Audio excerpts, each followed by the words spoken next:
Hola, buenos días. Mi nombre es Inés Valero, soy logopeda especialista en deglución y trabajo en la sección de gastroenterología infantil del Hospital Materno-Infantil de Málaga. En esta ponencia voy a hablar sobre la intervención logopédica en el paciente neurológico pediátrico con disfagia. Y comenzamos viendo qué es realmente la disfagia. Esto da dificultad o anormalidad a lo largo del proceso de alimentación, desde que el bolo entra en la cavidad oral, en la boca, hasta su llegada al estómago. Aunque, como veremos más adelante, hay veces que los problemas ya se pueden empezar a ver antes de que el alimento llegue a la boca.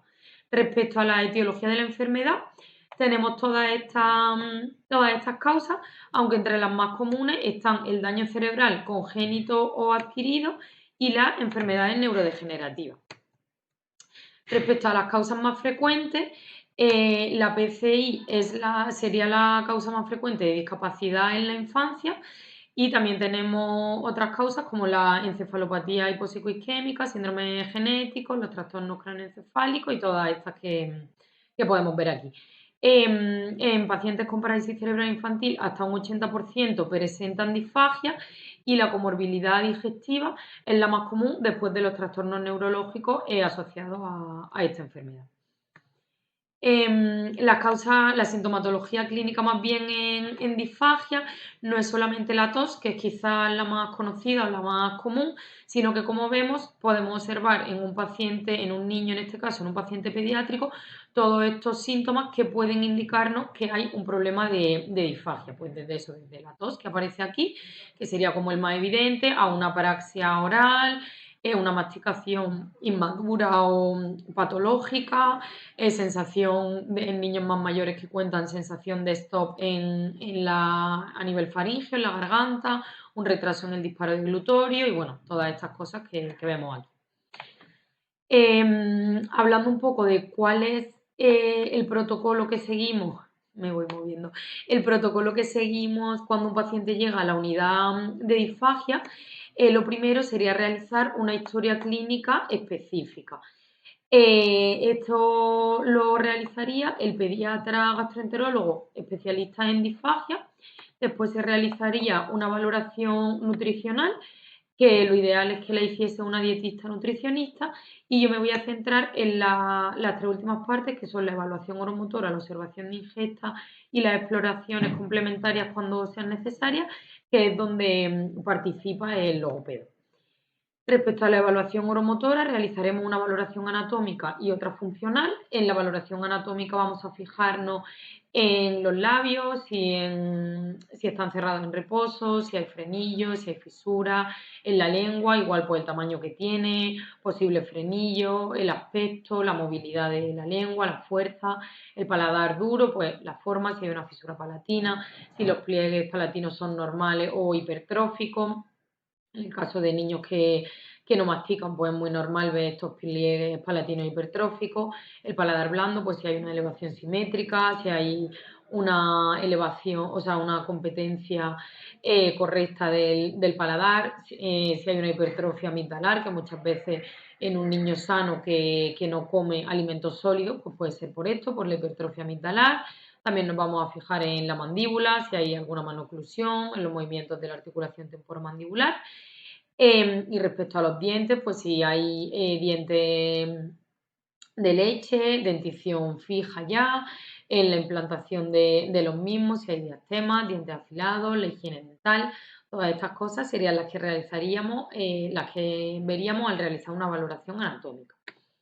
Y respecto a la valoración funcional, pues como vemos aquí, es muy importante ver los hitos alcanzados en la alimentación que hay previo a la lesión, ¿vale? En el caso de un daño cerebral adquirido principalmente, y luego que vamos a valorar pues los reflejos que tenga el niño, ¿vale? De búsqueda, de mordida, o en este caso la masticación, reflejo de náusea y tos, que lo recalcamos especialmente porque son los reflejos de protección de la vía aérea.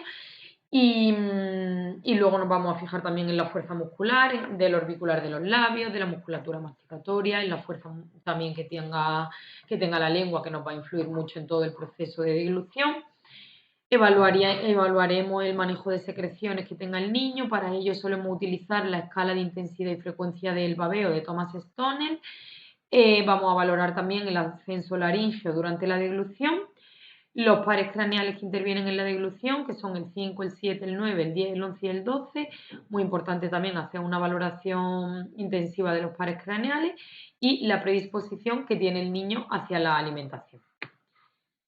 Después de esta exploración oromotora pasamos a realizar la observación de la ingesta. ¿Qué es realmente la observación de la ingesta o cuál es su objetivo principal? El de llevar a cabo una situación de alimentación lo más parecida posible a la que se realiza en casa. Por eso a nosotros nos gusta decir a las familias cuando vienen a las consultas o bien que nos aporten vídeos de cómo lo hacen en casa, porque a lo mejor ese día en consulta el niño no se va a comportar de la misma forma que lo hace en casa, y si no, que los padres vengan a consulta, como podéis ver en esta foto, con los alimentos que el niño come en casa y con los mismos utensilios que utilizan en casa, para que aún así, aunque la alimentación, la situación no sea igual que a la que se realiza en casa, pero sea lo más parecida posible.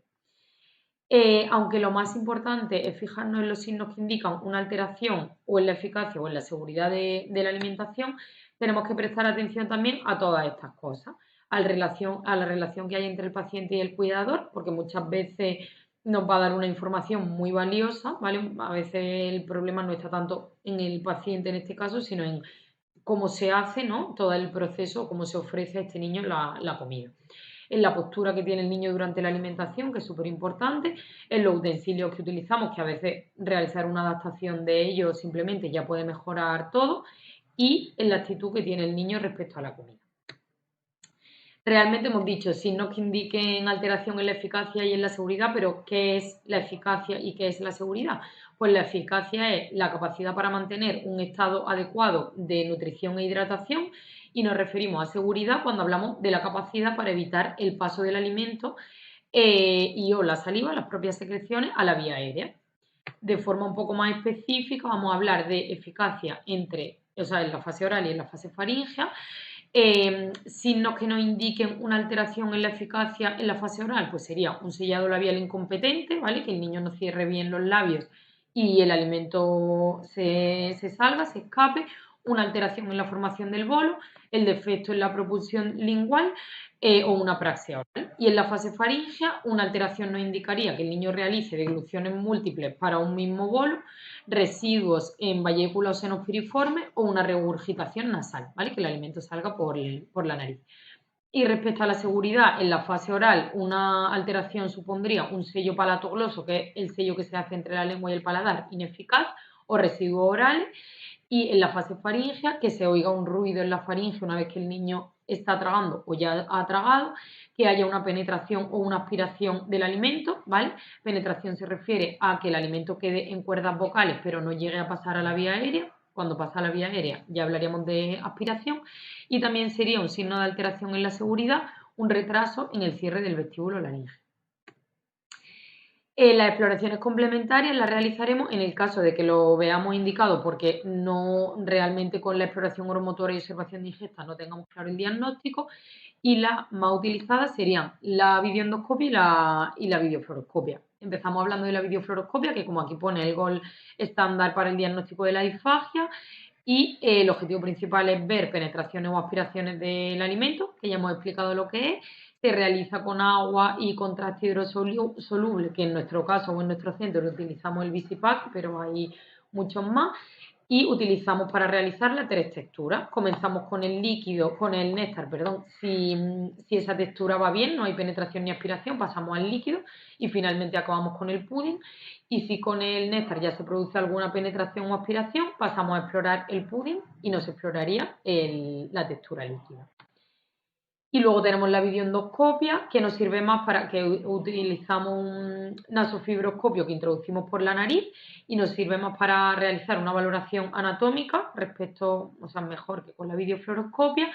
Y una vez que vemos toda la anatomía del niño, procederemos a dar alimentos al niño para ver cómo es la dinámica de la deglución, ¿vale? Y de esta forma pues se realizará una valoración tanto anatómica como funcional. Las escalas utilizadas suelen ser por un lado el FOIS, que no evalúa la funcionalidad de la alimentación vía oral, ¿vale? Y tenemos el Infant FOIS, que sería menos de un año, Pediatric entre 1 y 7, y luego en más de 7 años se utilizaría la escala de adultos. Y como veis, pues es una escala que está dividida en 5 o en 7 niveles, dependiendo del rango de edad, y va desde que el niño no puede comer nada por vía oral hasta que tiene una dieta completamente normal. Y el EDAX también lo utilizamos sobre todo en parálisis, vamos, es una escala específica para parálisis cerebral infantil y lo mismo, tenemos 5 niveles, desde que el niño come de forma segura y eficaz, que sería la normalidad, hasta que el niño es incapaz de comer o beber de forma segura y por tanto tendríamos que valorar la colocación de un dispositivo externo de alimentación. Las opciones de alimentación, una vez realizada todos los pasos, sería, pues bueno, si es una deglución segura y eficaz, se optaría por la vía oral.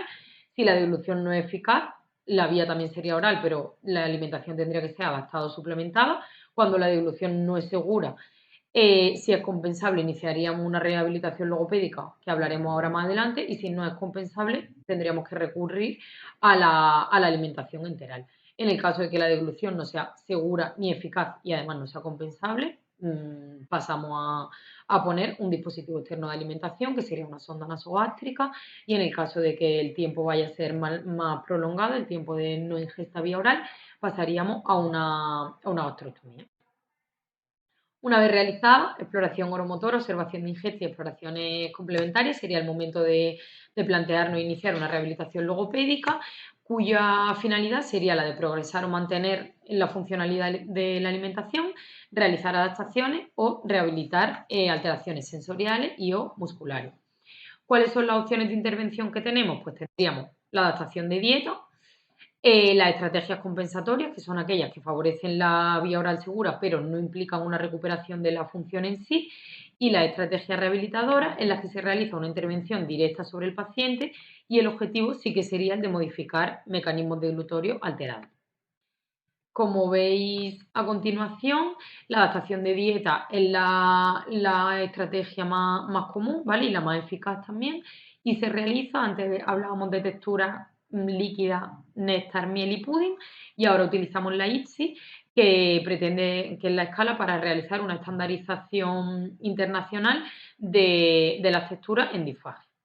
Esto, bueno, no profundizo mucho porque es una escala bastante compleja, ¿vale? Y aquí lo que hablábamos de la adaptación de la dieta. Por otro lado, tenemos las estrategias compensatorias, que ya las hemos nombrado también, que en este caso mejorarían un poquito o sea, no intervendremos directamente sobre el paciente, sobre la función en sí, pero sí que mejorarían la deglución, ¿vale? Y se utilizan más en pacientes, como veis aquí, mayores o incluso en adultos, por eso en estas no nos centramos tanto, y nosotros en pediatría nos fijaríamos más en la estrategia rehabilitadora. Como veis, pues bueno, hay diferentes estrategias, infinitas estrategias rehabilitadoras, pero tenemos pues destinadas a favorecer movimiento y posicionamiento labial y lingual. Aquí tenéis algunos de los ejercicios o aparatos que utilizamos. Todos estos aparatitos, los segundos que utilizamos con la vibración para regular el procesamiento sensorial o para la rehabilitación de la masticación. Por otro lado, tendríamos los destinados a aumentar la fuerza en el orbicular de los labios, de la lengua o incluso en la musculatura masticatoria. Y otra estrategia también que utilizamos mucho, que es la electroestimulación. Esto sería todo. Bueno, como es una presentación corta, ¿vale? Lo que tenemos que hacer, pues bueno, este tema nos da para profundizar muchísimo más porque es muy, muy específico. Entonces aquí os dejo alguna de la bibliografía que hemos utilizado para hacer la presentación y así podéis ampliar los conocimientos en el caso de que estéis interesados en ello. Nada, sin más, daros las gracias. Os dejaré el contacto por si alguien bueno, pues, precisa realizar alguna pregunta más específica. Espero que os haya gustado y muchas gracias por la atención.